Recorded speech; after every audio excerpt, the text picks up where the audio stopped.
आज हम इस कहानी में जानेंगे कि हम हमेशा खुश कैसे रह सकते हैं, चाहे परिस्थिति कितनी भी विपरीत क्यों ना हो जाए। पुराने समय की बात है। एक छोटे से गांव जिसमें लगभग 600 से 700 लोग रहते थे। उसी गांव में एक बेहद ही साधारण एक बुजुर्ग रहते थे।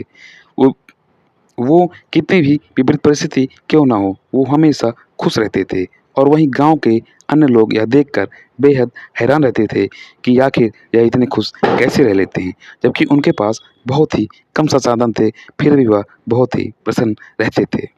एक दिन गांव के कुछ लोग दीनानाथ से मिलने आए और उनसे पूछा, बाबा, आप हमेशा इतना खुश कैसे रह लेते हो, जबकि आपके पास ना तो धन दौलत है, ना ही पर्याप्त संसाधन, फिर भी आप कभी भी उदास नहीं होते हैं। इसका क्या राज है?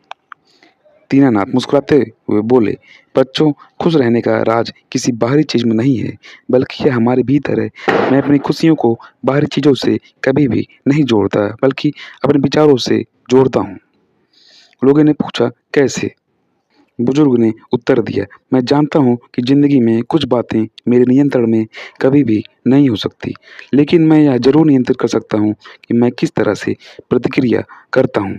अगर मैं हर छोटी मोटी समस्या पर दुखी हो जाऊंगा तो मैं अपना समय और ऊर्जा दोनों बर्बाद कर दूंगा।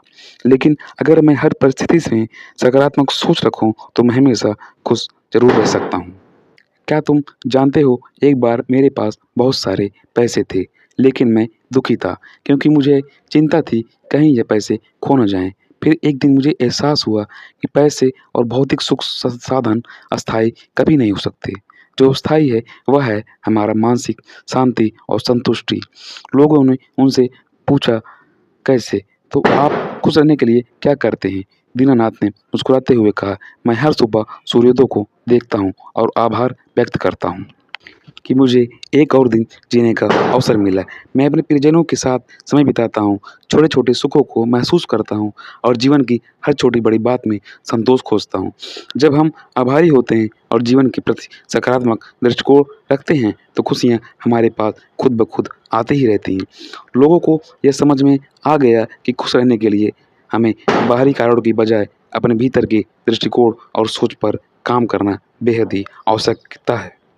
इस कहानी से हमें यह सीखने को मिलता है कि खुश रहने के लिए हमें किसी खास कारण या वस्तु की आवश्यकता नहीं होती है, बल्कि यह हमारी मानसिक और दृष्टिकोण पर निर निर्भर करता है कि हमें हर परिस्थिति में आभार और संतोष महसूस करने की कोशिश करना चाहिए। और यहीं से खुशियाँ पैदा होती हैं, बल्कि बाहरी चीज़ों, बाहरी लगाव से हमें कभी भी खुशी प्राप्त नहीं हो सकती है। यही जीवन का